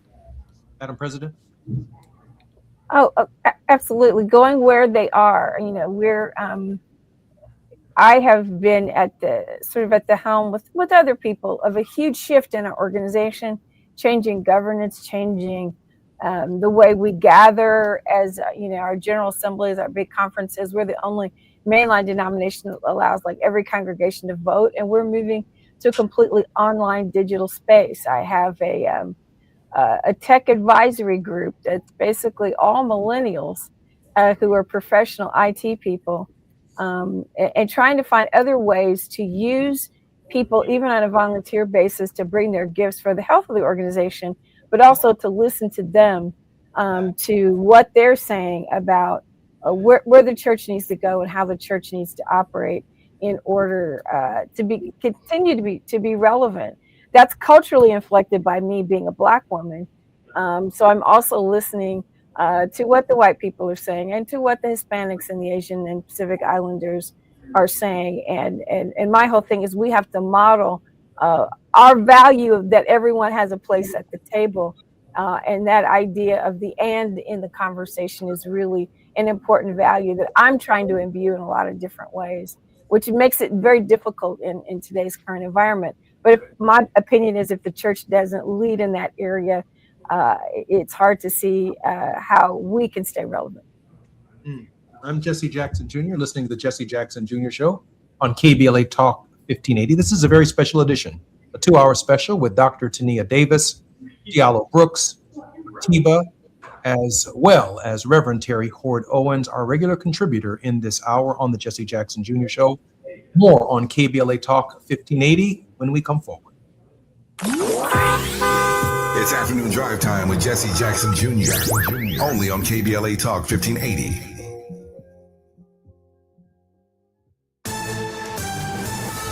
I'm Amber Payton with BIN News Now. Black New York City Mayor Eric Adams says he's excited about life after City Hall, hinting he plans to use cryptocurrency to help fight anti-Semitism. You know, I want to go back to school, but I also want to use cryptocurrency. Adams says travel will be part of his next chapter as he prepares to leave office after Mamdani is sworn in on New Year's Day. The parents of an HBCU Kentucky State University student killed earlier this month have been arrested, accused of intimidating the shooter, Jacob Bard. A grand jury declined to indict Bard, ruling he acted in self-defense during a large fight outside a KSU dorm. The parents were arrested over alleged threats made on Facebook. And filmmaker Tyler Perry is facing a $77 million sexual assault lawsuit. The suit alleges Perry sexually harassed and assaulted Mario Rodriguez at his Los Angeles home and claims Lionsgate ignored the misconduct. Get BIN News Now on demand 24/7 on the iHeartRadio app. A little bit of good news in Long Beach, 710 southbound right at Del Amo Boulevard. Looks like they're getting that crash cleared. I still do see some slowing, though, coming away from the 91. Also in Diamond Bar on the 60 westbound of Grand Avenue. They've cleared that accident to the right shoulder. Still going to be slow, though, from the 71. And on the 60 east at Ramona Avenue, doing a break, they're going to try to fill some potholes. You'll see a little bit of slowing there. The Crohn's and Colitis Foundation has been at the forefront of inflammatory bowel disease research and care for over 50 years. Learn more about research, education, and support at Crohn'sColitisFoundation.org. This is the KBLA Sports Minute with Ray Richardson.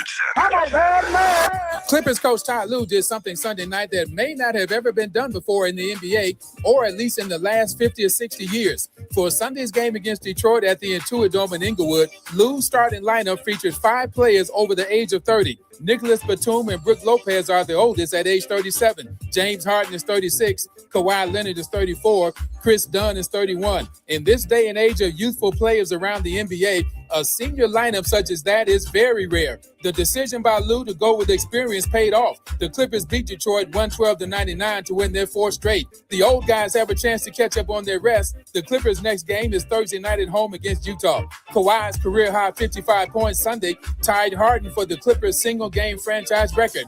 Harden dropped 55 at Charlotte on November 22nd. No debates, no speculation, just the info you need. That's your KBLA Sports Minute. I'm Ray Richardson. More news, opinions, and conversation when we come forward on KBLA Talk 1580. Break out the champagne. Everybody get a glass. Tavis Smiley is now ranked number 16 nationally and the highest rated talk show hosted by an African American on the 2025 Talkers Heavy 100 list of the most important talk radio hosts in the nation. Last year, Tavis ranked number 33 and the year before, number 45. The Tavis Smiley Show has rapidly expanded its national syndication to now include nearly 50 radio stations across the country and counting. Congratulations, Tavis. Yay, yay! As a mom, comforting my family is what I do best. Vicks Vapor Stick provides soothing, non-medicated Vicks Vapors in an easy-to-apply stick, and it dries fast, so there's no mess. I use it to comfort myself and my family. Thanks, Mom. Vicks Vapo Stick, soothing comfort for the whole family. And try Vicks Vapo Shower Max for steamy Vicks Vapors when you need more comfort for yourself. Use as directed.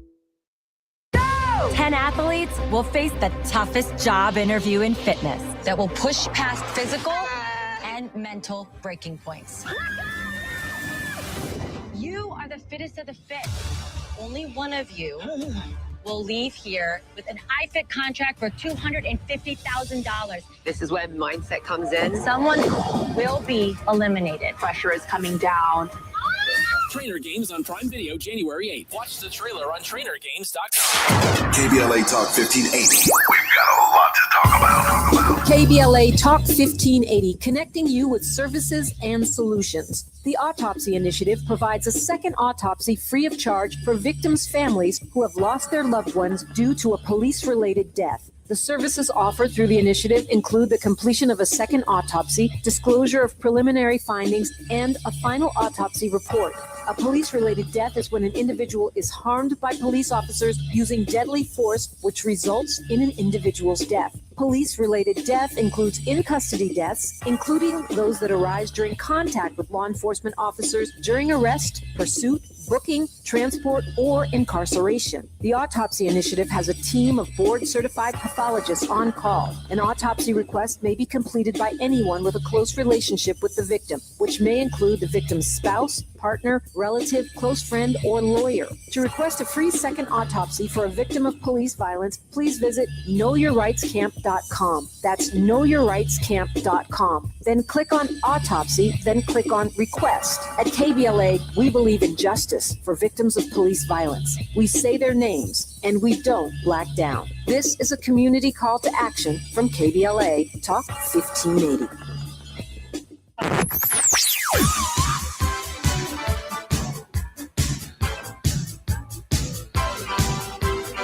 This is KBLA Talk 1580. Talk radio. That's music to your ears. We're unapologetically progressive. KBLA Talk 1580. You're listening to Jesse Jackson Jr. on KBLA Talk 1580. The Jesse Jackson Jr. Show. The Jesse Jackson Jr. Show. The Jesse Jackson Jr. Show. The Jesse Jackson Jr. Show. King Volley, drop the beat. Come on and talk with me. Come on and listen to me. Come on and talk with me. Come on and listen to me. KBLA Talk 1580. I'm Jesse Jackson Jr. Welcome forward to the Jesse Jackson Jr. Show on KBLA Talk 1580. Our very special guest, Dr. Tania Davis, has a new model for safe spaces and learning for our children. We're at her bookstore, Beyond the Book in Homewood, Illinois, 18063 Dixie Highway in Homewood. You got to see this place. This is The Faith Not to Fall with Reverend Terry Ford Owens, our regular contributor on Mondays. I'm so grateful that the president is with us once again today, and Atiba and Diallo, regular contributors on the Jesse Jackson Jr. Show, are also present as well. I did want to ask a question of Dr. Davis on the question of intentionality. Let me just be candid. When I was in prison, I had a lot of books to read, and I had nothing but time to read them. I wasn't particularly interested in television. The television room is always fraught with lots of problems in the joint. And I have seen men, like I did, read more books, expand their horizons in this quiet space of incarceration in ways that I just can't do it on the outside. I mean, we're so busy, and we have these little devices in our hands, Dr. Davis, that are so consuming that if I didn't know how to play chess before the cell phone, I probably never would have played it or learned it in today's era. And so I keep hearing this word intentionality, Dr. Davis. How do we get there? How do we recapture this space? I would say take it one step at a time. And I don't try to solve for everything at one time. I just take one aspect of what I'm trying to solve for and intentionally, what is it that I'm trying to achieve, right? It's something as simple as creating the quiet zone. The quiet zone is just for that, to create space for people to come in and write, to have some sort of camaraderie and a very safe space, but also a quiet space to sit still, to write, to draw, or what have you. So I set the tone and the expectation around what we're trying to achieve and bring in like-minded individuals to do that and create space, and also hear the feedback to make that happen. I think there's just so much coming at us in terms of information, and we're flooded that we try to capture all of it and solve for it all at one time. And I take it in segments and state what the objective is around each aspect of it and get feedback along the way and then execute it. And I have found that people are more responsive to that because they too are trying to solve for many things at one time, and people are overwhelmed. right? It's something as simple as getting back to writing. I mean, I hear the same thing from customers come in. They haven't been able to sit and read a book in over 6 months or a year, and they want to get back to it. And I say, well, let's start with one story at a time. Let's not, they're looking at 5, they have 5 books in their hands. And I said, well, clearly you're not going to do 5 books. So let's start with one. And where is your interest? What are you most interested in? And kind of just start from there and take those little tiny pieces and move towards something that people can feel that they are accomplishing something. Because what I found is, like, some people come in and grab a bunch of books and they don't read any. And then you kind of help them hone in on that one. And they're like, wow, I read through the book. Now I want another one. Right. And so just take people where they are. I heard someone say that earlier. Take people where they are and help guide them through where they're trying to go. A large aspect of that is listening. I find myself listening. Huh?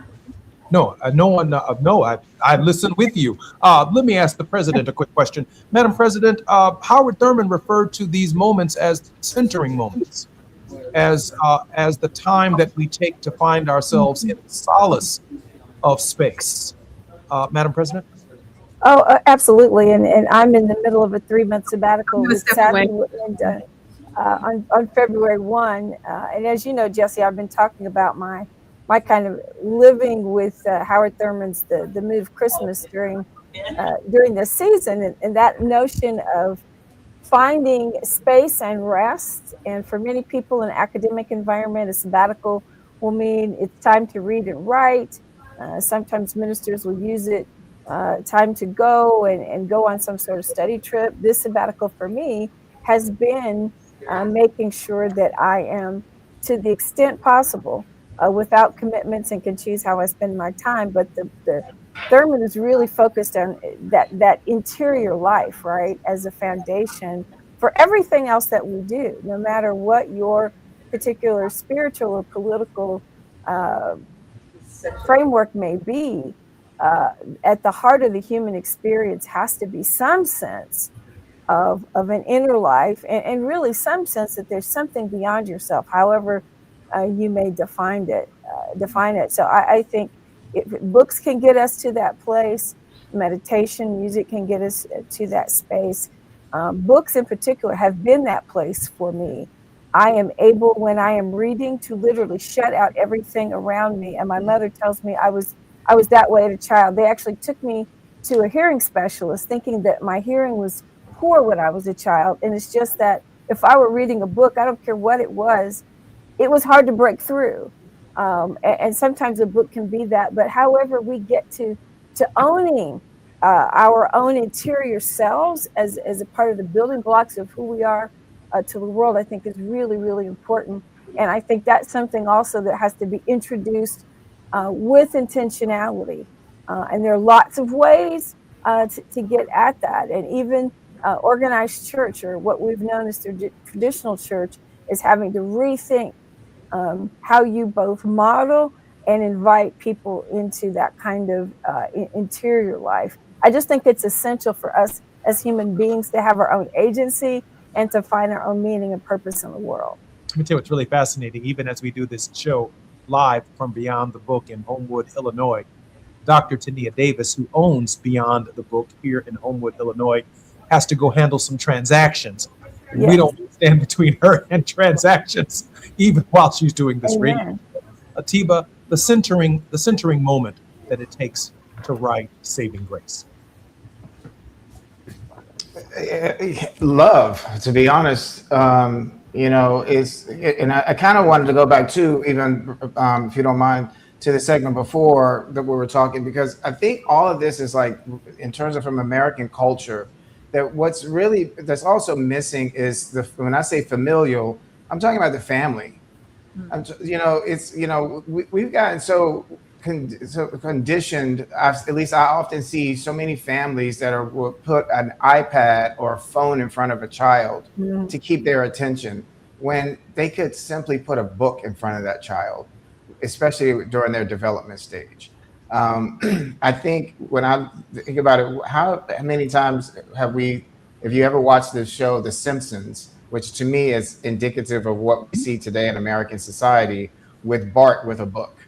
it was usually always his sister. And then it was like he was kind of talking bad about her as the nerd. I always tell people I'm just a nerd. So in terms of centering, in terms of me and writing Saving Grace, the thing that really, I guess, excites me, and that I've had 2 manuscripts now for 2 more books to follow the story, and being asked is there going to be a 4th, is that I get to be the first one to read it.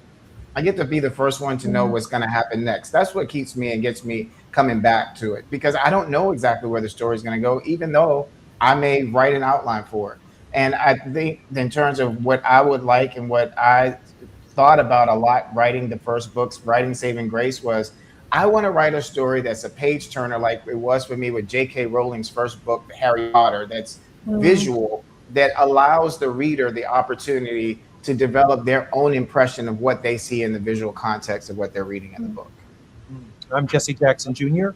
When we come forward, a few final thoughts from each of our guests, a word of hope from Dr. Tania Davis on the Jesse Jackson Jr. Show, KBLA Talk 1580. More when we come forward in our final segment. At least bring you up to speed on the news of the day. You're listening to Jesse Jackson Jr. only on KBLA Talk 1580.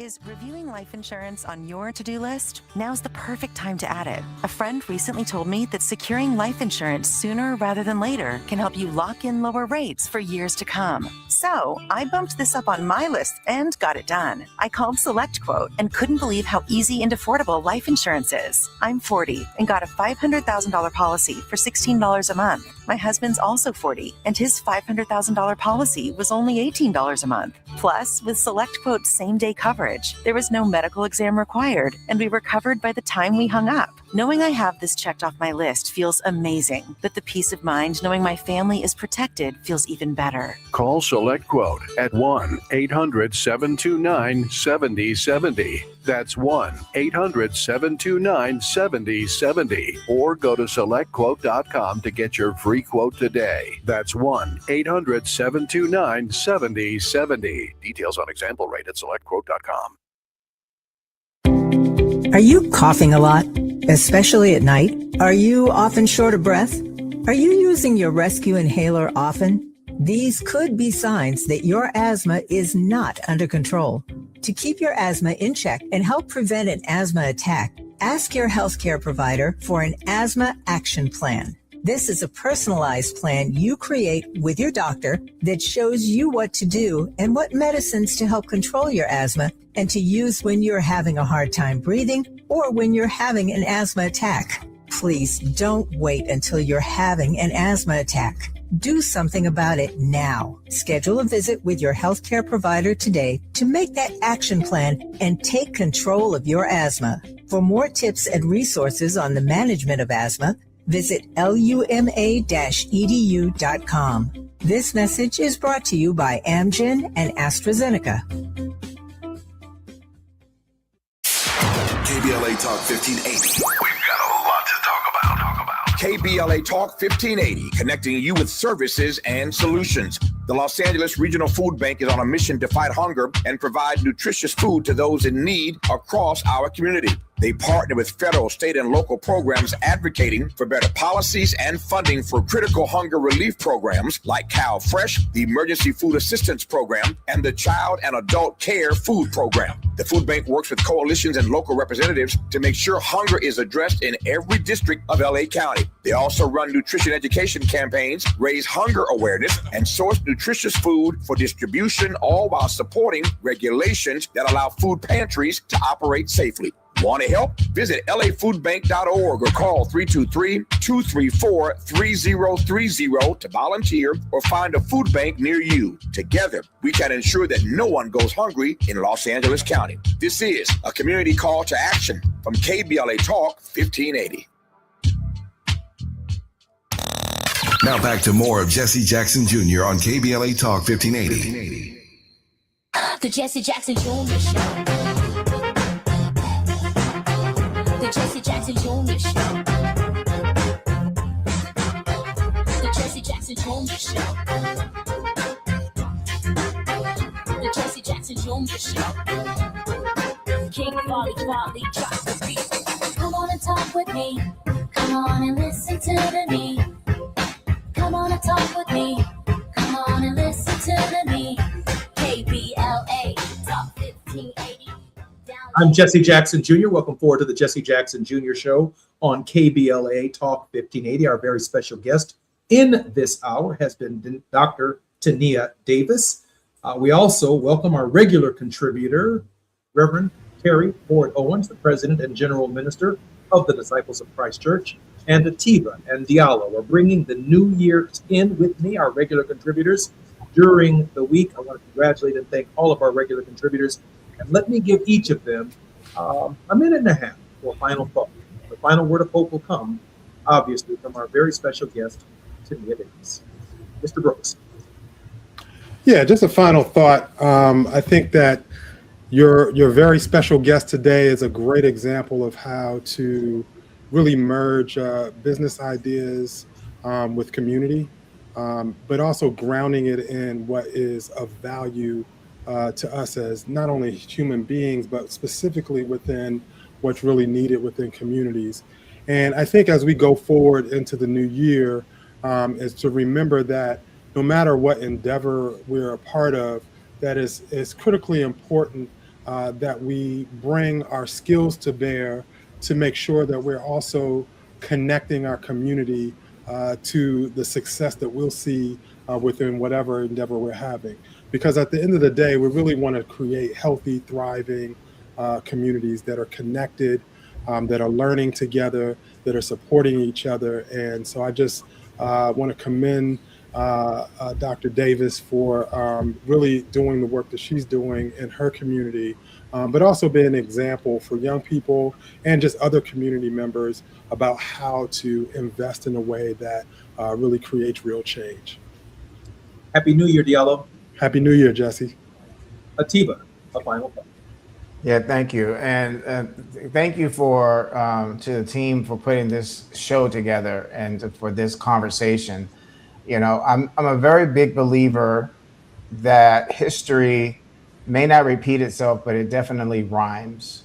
And there are a lot of things that we can go back to our past and bring forward to I guess, modernize, but at the same time that we can really lean on and use. And my great-grandmother was incredible in terms of, though she had dementia, she was often repeating quotes. And one of the quotes that comes to mind right now is, "It's a good thing to remember, but a better thing to do. Always hang with the construction gang and not the wrecking crew." And I really want to commend you, Tania, for what you're doing, because I believe that you are constructing something incredible, and that God willing, this will be something too that we can look to identify, and those who are learning about you now through this show can also identify within their own communities. Because what really is missing is, I know oftentimes we're saying, oh, well, we're losing values, or we're not going to church, or we're not going to mosque, et cetera. But I think that there's something that's really human that is going on. That's the power of a book. There's something very human going on. That's the power of coming together and having conversations, even when we don't agree with each other, just listening to different perspectives. That's how I think that we learn. So thank you so much for what you're doing. Jesse, thank you so much for allowing us to be together. Diallo, of course, it's great to see you. And Reverend, I really appreciated listening to you today. And I wish you all a very, very happy and prosperous New Year. Happy New Year, Atiba. Thank you. Happy Thank New you. Year. Madam President, I think we have time actually for a double dose vote. Reverend Terry Ford Owens. Well, it's always a treat to have this weekly conversation with Jesse. And I told the producer, I said, hey, I'm just listening. I don't even have to be brought in to the show today, because I thought what was being discussed was so important. But it dovetails nicely with my own work and my own thoughts and the impact I try to have on the world in terms of, my book, Staying at the Table, is really about that ability to listen, that ability to recognize that within each of us is the dignity that God created, and no one of us has the ability to take that away from any of us. And so being at the table, and for me growing up, books have been that gateway to understanding not only myself, but to understanding the world. And knowing my own history, there is still my son, 30 years after I was in elementary school, wasn't getting any more Black history or dignity of his person as a young Black boy than I got as an elementary school person. So I always had to supplement that with books that I made sure that he had. Doing the same thing with my 3-year-old grandson, who is loving books. And when he opens the package, he says, "New books." He gets very excited about a new book, but that's intentionality, right? That's intentional. My dad was intentional with us. I've tried to be intentional with my son and down the road. So thank you, Tania, for creating this safe space where the community gathers to hear the stories of our people, but to hear the stories of all peoples, and to know that there are stories and histories that simply cannot be erased, and building up those social skills, right? To sit and talk with other people about what we've learned and discerned. That to me is a part of one's own interior life, as I said earlier. So I salute you, Tania. I'm going to have to swing by this bookstore before my travel schedule starts up in February and make sure I patronize you and perhaps buy some things for my grandson. But as Howard Thurman reminds us at the end of The Mood of Christmas, looking forward to the new year, he's both reflective, but he's also reminding us that God has promised that all things are always new. And for me, the understanding of God's limitless love for all of us continues to give me hope, no matter who's in the White House, no matter who's in any elected office, but helps to remind me that there is still more I can do, and to not get discouraged. So I think that hope of future tomorrows is something that we must carry with us into 2026, and taking time, as I have said, to armor myself and prepare for what is ahead. My theme has been the growing edge. That's been my theme for the sabbatical, and I'm going to try to live on that growing edge going into the new year. So happy New Year to all of you, and continued blessings on all that you do in your communities, and may God prosper you in all sorts of ways because of it. Happy New Year, Madam President. Happy New Year. Happy New Year. Final word of hope, Dr. Tania Davis. Well, first of all, Reverend Owens, that was amazing. And I think it's so important that we don't let stories die.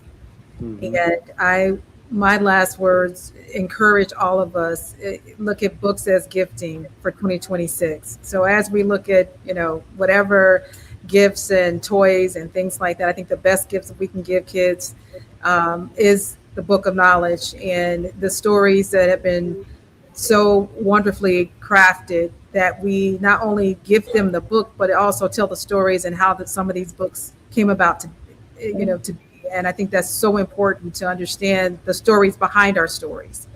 And so I'm encouraging everyone to look at not just storytelling itself, and as we gift books, not for the sake of buying a book, but understanding what that book brings to the conversation and to that child's growth and development.